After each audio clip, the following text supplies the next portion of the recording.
Hello, can somebody confirm you can hear me? I can hear you. Great. I forgot to mention in the lecture that I did a lot of grading. Maybe I should talk a little bit about that before I share my screen. Um, I like your haircut. Thank you. It was getting pretty long, so I finally got it cut. And the trouble was I just didn't have the time to go in and get it. Plus my old barber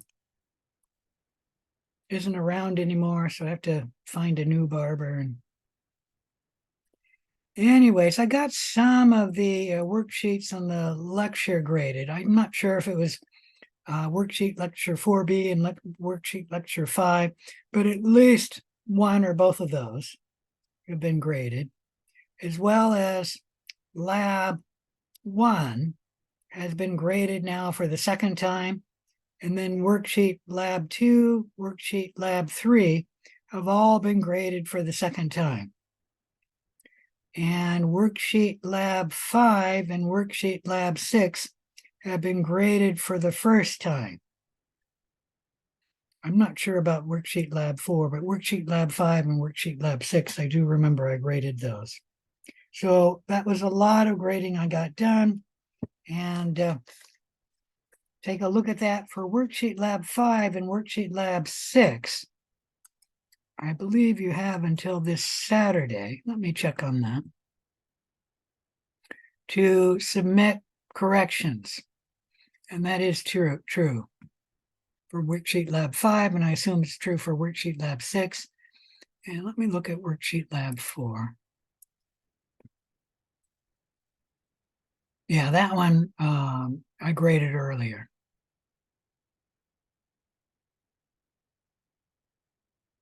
All right, any question about any of that?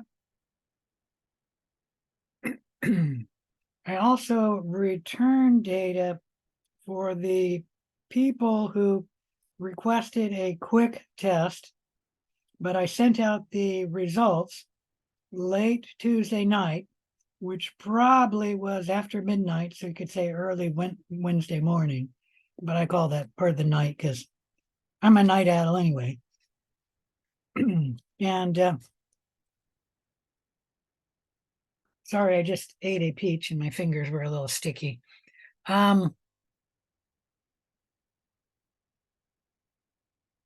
Close down the grade book, and then I'll reshare my screen. My point is that I sent out the information on the first test for the unknown project late Tuesday night, and there was one student who requested information right away, and it was a test that took a day, and so that was the only information I've sent out today. Everybody else who's requested information, you requested a test that takes at least 2 days to incubate, in which case you're not going to get the information, the results, for 2 days.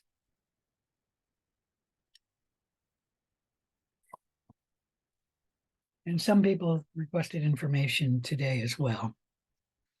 So take a look at when the information will be, how long it will have to incubate before you'll get the results. Any question about any of that? Yes, I have a question. Uh-huh.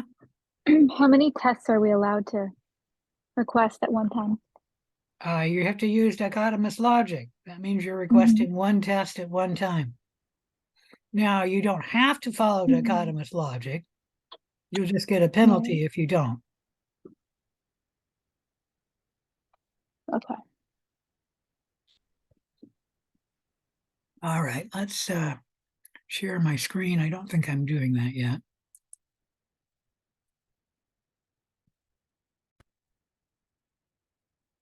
All right. Where's my syllabus? So today we're supposed to be working on lab 8, the identification of gram-positive organisms.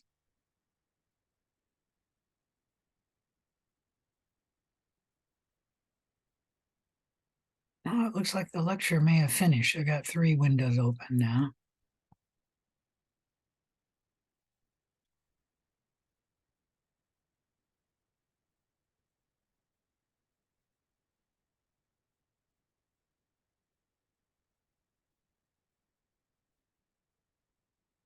There's a bunch of case studies to lab exercise 8. This one's more recent. Come on.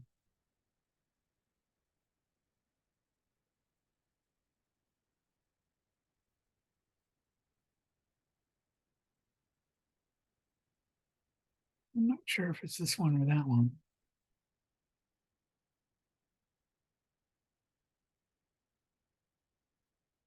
Not this one.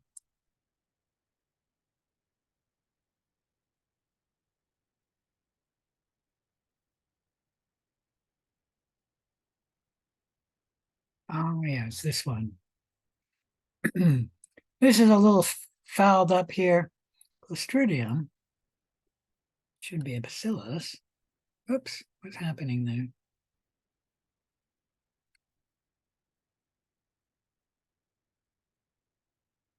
Well, I'm not going to get this straightened out. Enterococcus is supposed to be a cocci.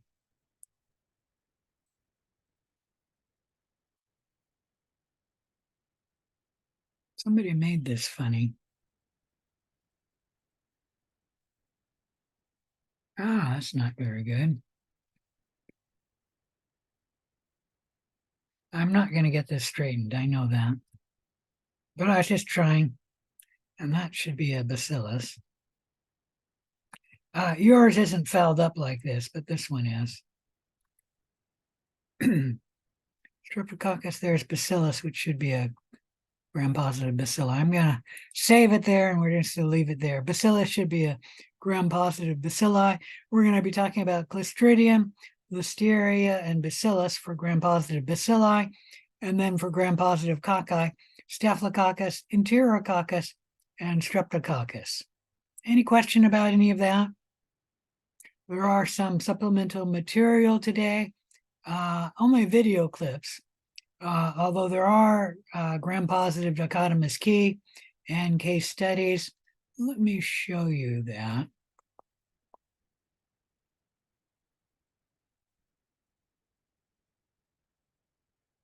So come to lab 8.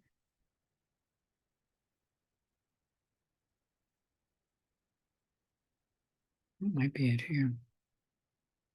No, that's lab 7. Share this up. Yep.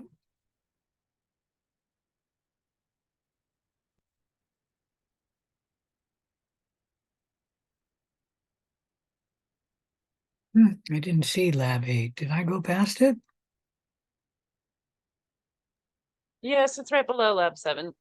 Oh, there it is. Thank you. So lab 8 here, lab worksheet to lab 8 there. These are the case studies for lab 8. You notice there's 8 of them, and there's the dichotomous key you use for answering the case studies. Only use this dichotomous key for lab 8. Do not use it for any other lab. Do not use it for your unknown project.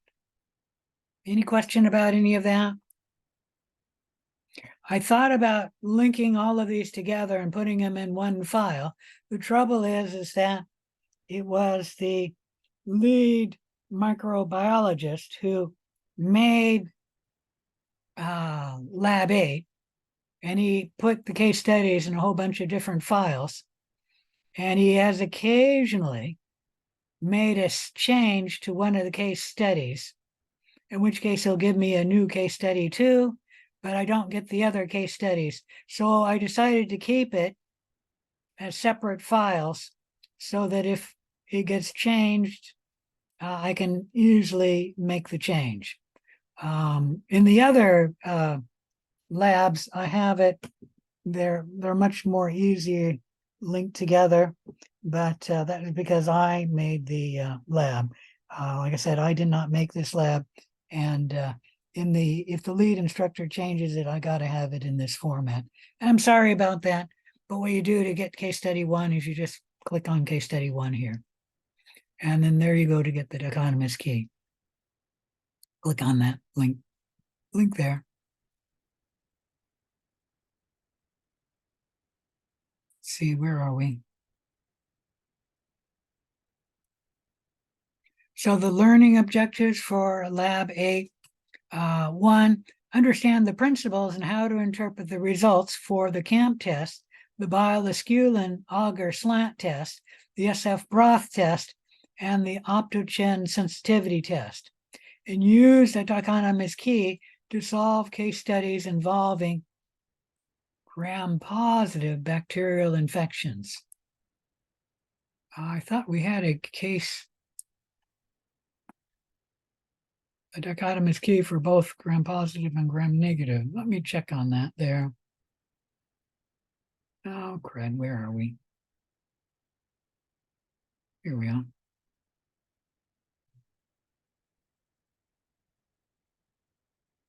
So there's the gram-positive cells.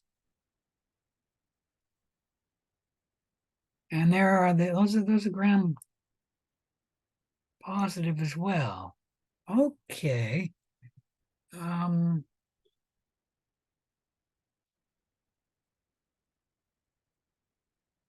So that is correct. I was getting confused here. These are gram-positive bacilli, not gram-negative bacilli. Okay. All right. When specimens are received in a microbiology lab for routine bacterial cultures, they're inoculated on the appropriate culture media that will facilitate the growth of common pathogens, and they're placed in environments to support their growth. Microbiologists can use colony morphologies and the gram stain to provide important information about the bacteria isolated. However, further biochemical testing is required to identify the species. In this lab, we'll talk about the CAMP test, the Bialis-Scullin hydrolysis test, the SF broth test, and the Optogen sensitivity test. CAMP test is an acronym for the 3 microbiologists who invented the test, and it's Christie, Atkins, and Munch-Peterson. So that's what the CAMP stands for. And they first described the amplified hemolytic effect that some beta hemolytic organisms have when they're physically grown near Staphylococcus aureus. A single streak of beta hemolytic producing Staphylococcus aureus is placed down the middle of a black BAP plate, that's blood agar plate. Perpendicular to the staphylococcal streak, we then make another streak made with the test or unknown organism. And then we look for enhanced hemolysis in the test organism. So here we have the streak of Staphylococcus aureus. I roll it up. So the darkish color is the Staphylococcus aureus, preventing the light from shining through from the bottom. The clear region is the beta hemolysis around the Staphylococcus aureus. And then this is the Streptococcus pyogenes. We streaked perpendicular to the Staphylococcus aureus. And Streptococcus pyogenes does exhibit beta hemolysis, which is hard to see in this picture. If I blow it way, way up, you might be able to see it. There you go. So the dark streak is our Streptococcus pyogenes, and it's growing a much small colonial growth, which is actually not a growth, it's a streak of colonies. So a streak of bacteria. It's going to grow much smaller than Staphylococcus aureus. And that's the dark streak there. and then the light around it is the beta hemolysis. Any question about any of that? Let's go down to regular size. And this shows no enhanced hemolysis near the Staphylococcus aureus. So it's a negative CAMP test. For Listeria, we have partial hemolysis or partial enhanced hemolysis of Listeria around the Staphylococcus aureus. So there's our streak of Listeria. Let me blow that up just a little bit. And we're having beta hemolysis here. But you see here, we have enhanced hemolysis in this region near the Staphylococcus aureus. And this is slightly positive CAMP test. The positive CAMP test is when we have a great enhanced hemolysis, which is shown by Streptococcus agalactiae.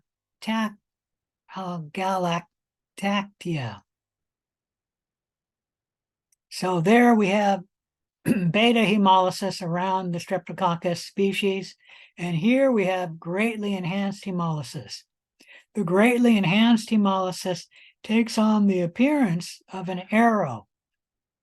And I don't know why it's this arrow shape. It just always is the arrow shape. Any question about that? So enhanced hemolysis, slightly enhanced hemolysis, no enhanced hemolysis of beta hemolysis near Staphylococcus aureus. And that's the CAMP test. The bile-esculin test has bile-esculin in it. It's an auger slant. And it's used to differentiate Enterococcus species from Streptococcus species. If the organism can hydrolyze esculin, we'll get esculatin made and glucose. Esculatin is a very dark brown color, essentially black, and you'll see 50% or more of the tube turning black like this. So that's bile-esculin hydrolysis positive, and this is bile-esculin negative.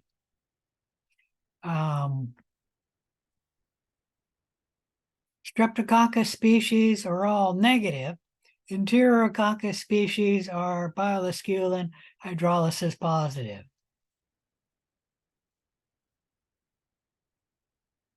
Streptococcus faecalis test is looking at Streptococcus faecalis, only this test was named after the species Streptococcus faecalis, which has now been changed and is now Enterococcus faecalis, but we still call the test Streptococcus faecalis broth test. Any questions about any of that? It is used to differentiate between Enterococcus species and Streptococcus species. Enterococcus species grow in the presence of sodium azide and then will ferment glucose, making the tube change from a purple in color to a yellowish color. So this is Streptococcus faecalis positive, which happens with Enterococcus species. There we go. And then Streptococcus species do not grow and ferment the sugar glucose in the tube, and so they remain purple in color. So that's Streptococcus faecalis test negative. Any questions about the SF broth test? Okay. The most complicated thing to remember is it's just named after a species, which we've changed the species name, and we haven't changed the test name. Okay. So Streptococcus faecalis is now called Enterococcus faecalis. The optogen insensitivity test is used to differentiate between Streptococcus pneumoniae and other alpha hemolytic streptococci species. Streptococcus pneumoniae is sensitive to optogen, and the other alpha hemolytic Streptococcus species are not. So what we do is we streak out the bacteria on a blood agar plate, and if it shows alpha hemolysis, which is what we're seeing here, let me blow that up. Alpha hemolysis, and we know it's Streptococcus. We haven't just identified the species. You can then streak out the species on the plate, another plate here, and then put the optogen on the plate. And if the bacteria are resistant to the optogen, then it is not Streptococcus pneumoniae. It's some other form of Streptococcus which is showing alpha hemolysis. Okay, but if it is resistant, sensitive to optogen, that antibiotic, then it is Streptococcus pneumoniae. And to be sensitive, you have to have the diameter to be greater or equal to 14 millimeters. But if the diameter of the zone of inhibition is less than 14 millimeters, or there's none shown here, it is resistant. But you don't have to have no zone of inhibition. You just have to have the zone of inhibition less than 14 millimeters, and it is resistant. Any questions about any of that? All right, and then use a dichotomous key to solve your case studies. So we'll do the gram stain, and if it's gram positive, you go this way. You then look at the organism. If it's a bacillus, you go this way. A gram positive cocci, you go this way. You then run the catalase test. If it's catalase negative, you go that way. If it's catalase positive, then it is Staphylococcus. Okay. You then run the coagulase test. And if it's coagulase positive, it's Staphylococcus aureus. If it's coagulase negative, it's some other species of Staphylococcus. And then we run the novobiocin test. If it is novobiocin positive, it's Staphylococcus epidermidis. I can barely read that. And if it's novobiocin negative, it is Staphylococcus saprophyticus. Any question about any of that? That's how you use a dichotomous key. Remember, the dichotomous key for this lab is only to be used with this lab. Do not use it for any other lab. Do not use it for your unknown project. The dichotomous key only has gram positive bacilli and cocci in it for this dichotomous key. All right. Or in the lab, you're not going to be physically performing any of these activities because everything we're doing is online. However, you will be held responsible for knowing to perform and interpret these tests. View the following clips, such as the SF broth test and the biolisculin test, and that's on one clip, one video. And then also view the Kemp test. So we have a video on that. And then let me go to the worksheet.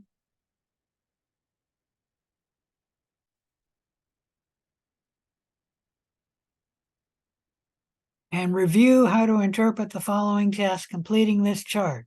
You will be able to get some of this information from this lab, but some you'll need to refer to a previous lab to get the information you need to fill in this table. The first row has been filled in for you. For the gram stain, for gram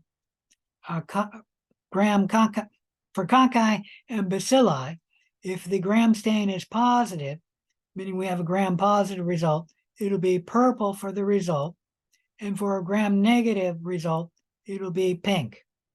Okay, so fill that in for the table for the Schaefer-Fulton test, the negative stain for capsules, the catalase test, the coagulase test, the oxidase test.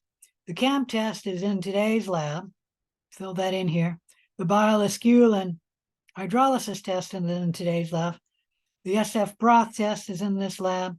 And the Optogen sensitivity test is in this lab. Note that for the negative test, you can have it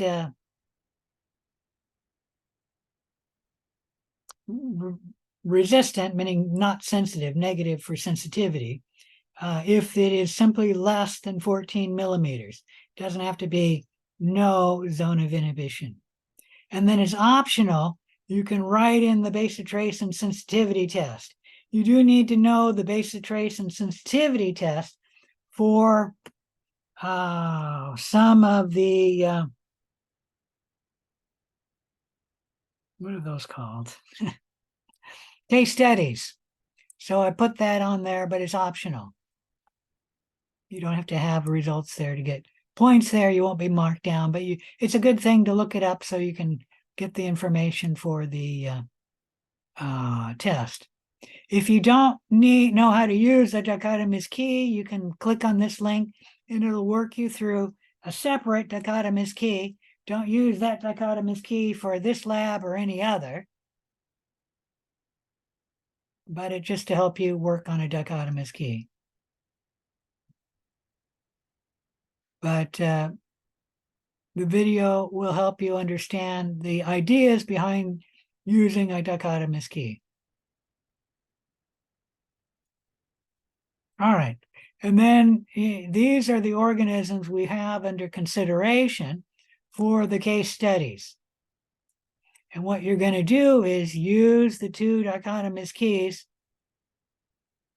provided in the files to identify the gram positive. There's only one link. One's for gram positive cocci, the other's for gram positive bacilli. To answer the case studies. So look at case study 1 and then put the species that's causing the infection in case study 1. In case study 2, put the name for the bacterial species causing the infection of case study 2 here. And note that test 2 is the basotrace and sensitivity test.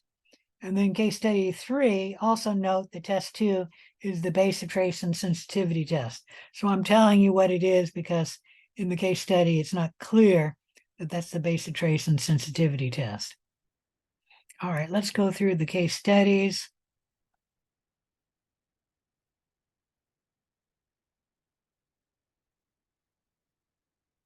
Case studies are in the lab module. No, they're not, sorry. They're in the online. I guess we're not going to have any more meetings, so I'm going to close that one down. Case study 1 is here.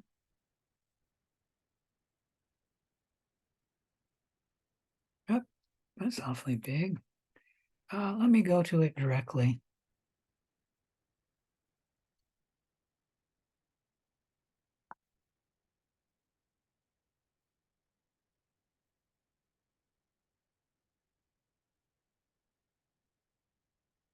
A 13-year-old teenager attended a week-long summer scout camp.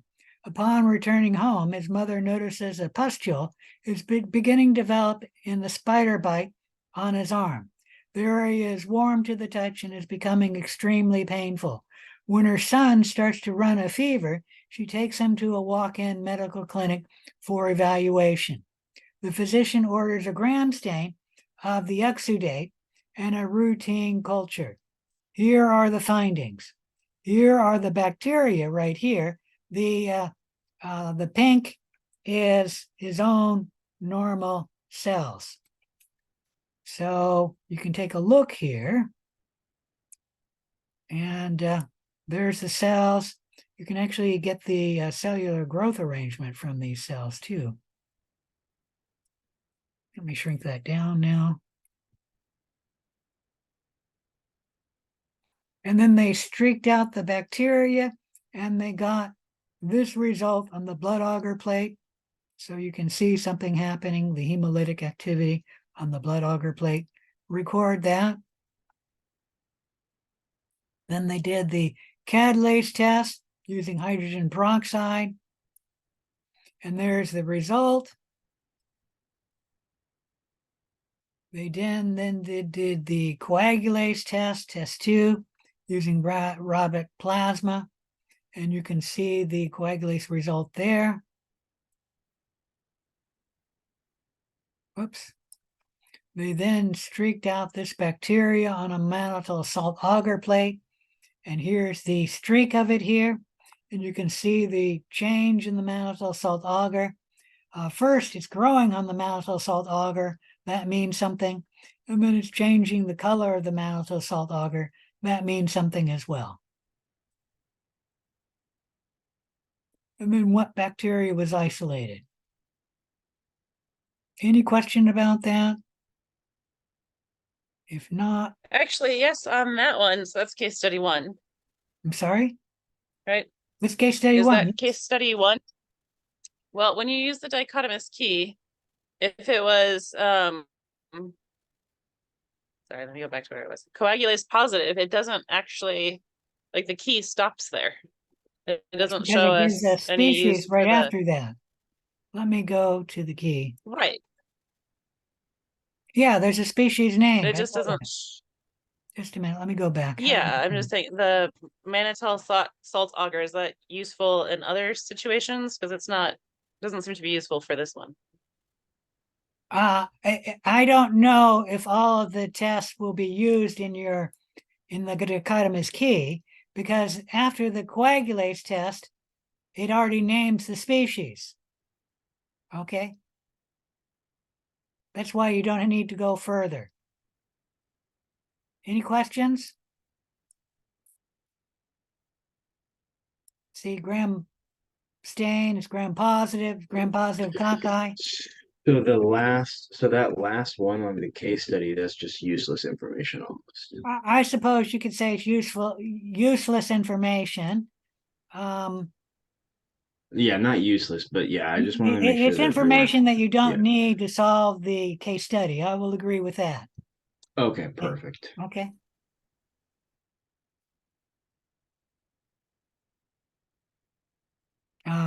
You do have to sort of use some intuition and logic in solving the case studies. They're not going to feed it to you directly.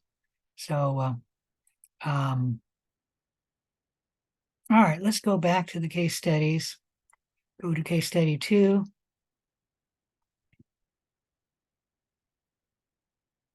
A 27-year-old female is receiving prenatal care. A physician orders a routine vaginal culture. She's not exhibiting any signs or symptoms. However, a lactobacillus grew on a blood agar plate, and you'll notice the hemolytic pattern on this. The colonies were then streaked for isolation on another blood agar plate, and then gram stain was performed here.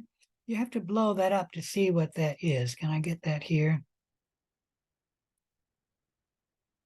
All right, that shows you coccus. They then ran some other tests, hemolytic activity here, the hydrogen peroxide test, showing the results there. They then did the CAMP test here. Shrink this down. Showing the CAMP test here. And this is test 2, which is, I believe, bacitracin, but let me make sure I got that right.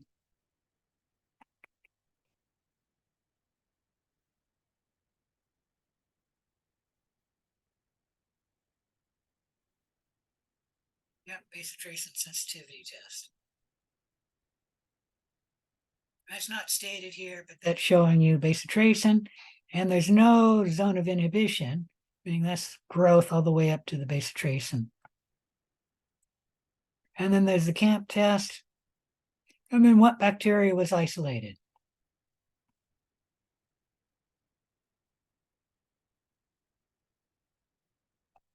Guess I'll leave that open, go to the next one.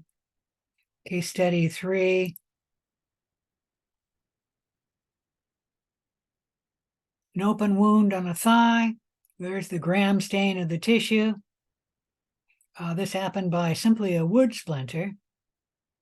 And there's the organism on BAP. And you can see the hemolytic activity there. That's magnified quite a bit. I'm not sure why, but that was to enhance the hemolytic activity. And then they did the catalase test here. There's the result. And then the bacitracin sensitivity test, which is showing here, zone of hemolysis. And then the CAMP test here. And then what bacteria was isolated. Any questions?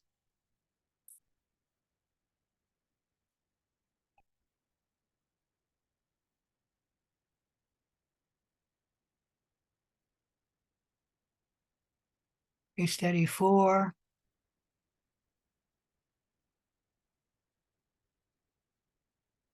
Somebody has pneumonia. They do a Gram stain of his blood culture. You can see the bacteria there in the blood. They routinely grew it on blood agar plate. There's the hemolytic pattern there. They did a hydrogen peroxide catalase test here.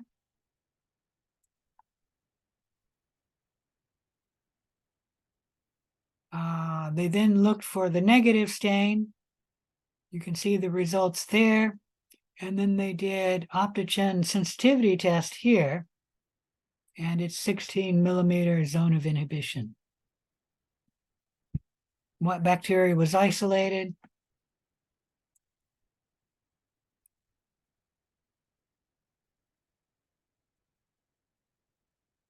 Case study 5.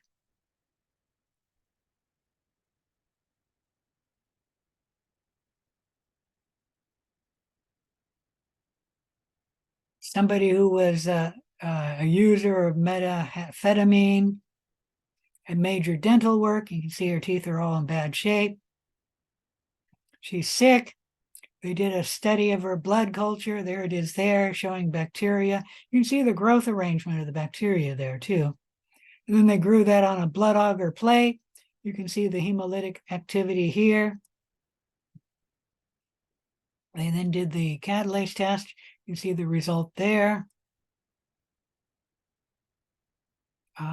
The Optogen sensitivity test here. And then the SF broth test here. And then the bile esculin test here. That's the results. What bacteria was isolated?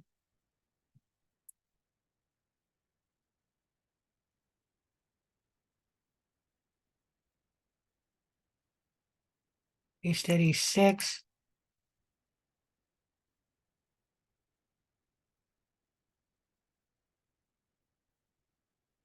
Four-year-old girl rushed to the emergency room of the hospital with lower right quadrant pain. They did periintal fluid, found bacteria in it. They did a Gram stain. There it is there. They grew it on blood agar plate right there. You can see the hemolytic activity.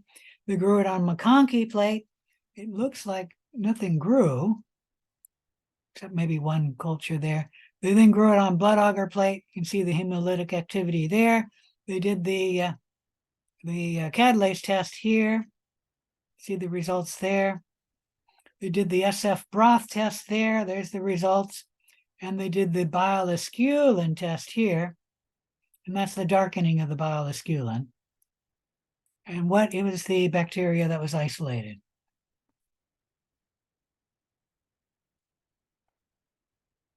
I thought I closed that. Oops, didn't mean to do that. Oh, well. Case study 7. A diabetic female had hip replacement. She has pain. Her blood pressure is normal, but the pain is in her flank. They do a urine culture, and there they find bacteria in her urine. And on the gram stain, there it is there. There it is on the MAP culture. Oops. They then did the catalase test. There's the results there. They then did the coagulase test here. There's the results there. And then they did the NOVA bias and sensitivity test, and there's the results there. What bacteria was isolated? Last one, case study 8 here.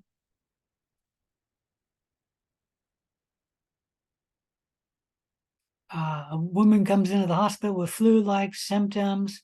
She has uncoordinated muscle movement and seizures. She attended a wine and cheese tasting charity a week prior, and they do a lumbar puncture to rule out meningitis. They find cerebral spinal fluid is cloudy. They do a gram stain of the cerebral spinal fluid, and they see bacteria in it. The pink is normal, her normal cells. The purple is the bacteria. They do a blood agar plate, and you can see the hemolytic activity here. They do the catalase test. There's the results there. And they then do the Schaefer-Fulton endospore stain test, and here it is here. Let me blow this up.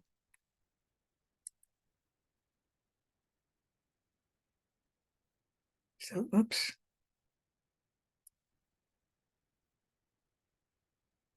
Ah, crud. There it is there. Now shrink that down. They then did the CAMP test, and there we see the results there. And they did some extra information. This organism is motile, so they did a motility test, and it grows in a unique umbrella-shaped growth pattern in semi-solid media. So they did the stab, and it's growing more than just in the stab. And here we're seeing the umbrella type shape of the growth. Any questions about any of that? What bacteria was isolated? All right. It's now 7:47. I'll be here until 8:30 to answer questions. Go ahead and get started on the lab. Are there any questions before I stop recording? All right. A student was concerned because she was the only student on. That's not a problem.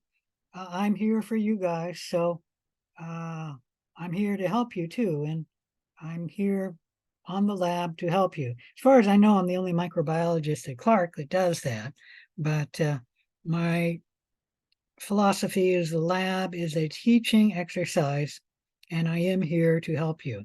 So I hope you enjoy it. Anyways, that's it. I'm going to log off now. So good night.